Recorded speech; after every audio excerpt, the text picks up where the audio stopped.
Hi fellas, Patrick here, and a new year is upon us. 2022 is here, goodbye to 2021. And as we know, when every new year rolls up, it's time for me to talk about my game of the year.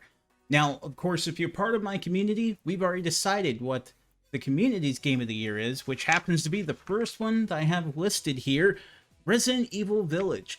Resident Evil Village is such a solid game, but how do you sell something right off the bat before anyone even presses the first button?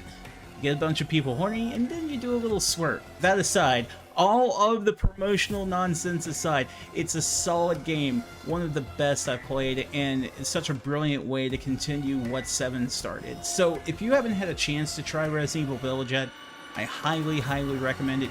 Pick it up any way you can. I would recommend PlayStation 5 or PC, but again, some of those options are a little difficult right now, so pick it up any way you can. Returnal is another solid game that came out in the year 2021, and it is brilliant, but again, difficult to play because a lot of people are having problems finding PlayStation 5s. Now, if you finally picked up a PS5 and you're trying to find out what is that first killer app you should be throwing in that new beast, Returnal is a great selection. It's a really Metroid-like game, it's a roguelike game, and it's something that once you figure out what you're doing, once you figure out how to play, it is a blast. Now, you're gonna get your ass kicked. You're gonna lose a lot, but that's the point of a roguelike. That is the point of a game where when you finally figure out what you're doing, it rewards you so heavily. Next one on the list, It Takes Two. Does it? I don't know. I haven't played it, I've barely heard of it. Yet it won the Game Awards Game of the Year. What is going on there? What is going on? I have this entire game room, and what I do is play games all the time, and I haven't heard of the Game Awards Game of the Year? I'm Grandpa. Psychonauts 2 was the game that fans were really clamoring for, and here it is. Now, of course, Microsoft bought Double Fine right before it came out, but most fans don't care at all. Not one bit.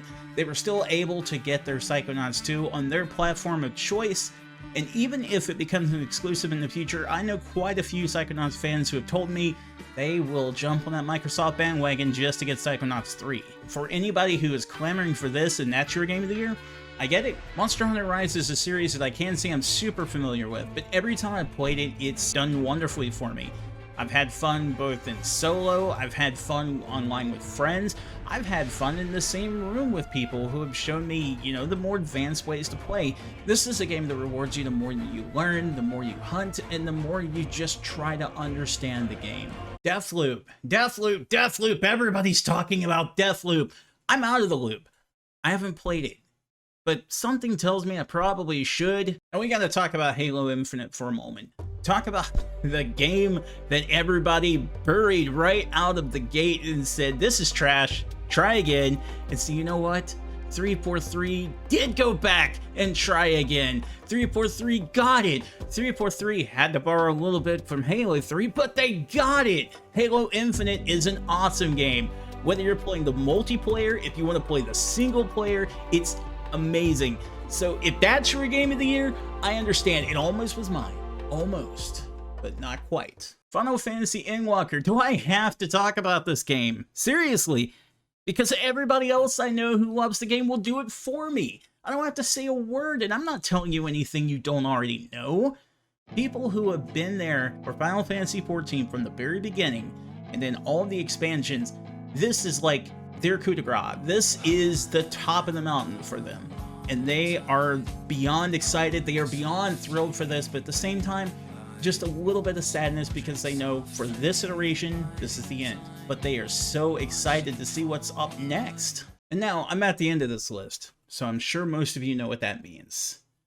My choice for 2021 is a game that pretty much rethought how a certain series can be played and lived up to the name beyond all imagination. Metroid Dread. Did you think for 1 second that when you're playing a Metroid game that the hunter would become the hunted? That when you're playing Metroid you were afraid? That you feared what was coming after you? Not typically, but Metroid Dread lives up to that idea. Lives up to the notion that Samus is the one that could be hunted down and taken out. And it's amazing. It takes classic Metroid ideas, sprinkles in a few new ideas that we caught from the remake of Metroid 2, and then Dread comes. I love it. This is a game that I think anybody who has a Nintendo Switch should pick up. Even if you're not a big Metroidvania fan, I still think that you would really enjoy it if you just took the time to sit down and play it a bit through. Got some puzzles that are difficult, it's got a few things that will be frustrating, but that's Metroid. But I promise, if you can break through the shell, you're going to have just as much fun with that as I did in the year 2021. And that's all for this episode of Reset Patrick. Hey, what was your game of 2021? I'd love to know. Go ahead and let me know in the comments below if I forgot your favorite game and what your favorite game was. Along with that, if you enjoy the video you're watching here, please give it a thumbs up. Makes me feel better. Doesn't help all that much, but I like feeling good.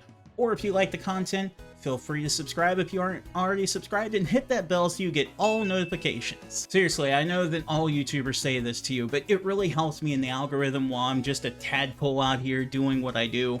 I need all the help I can get. And hey, I did mention earlier that I have a Discord community of wonderful, wonderful gamers, both modern, retro. We do all sorts of wonderful things. If you would like to be a part of my Discord community, check the link below. I'm out of here. Be good, fellas.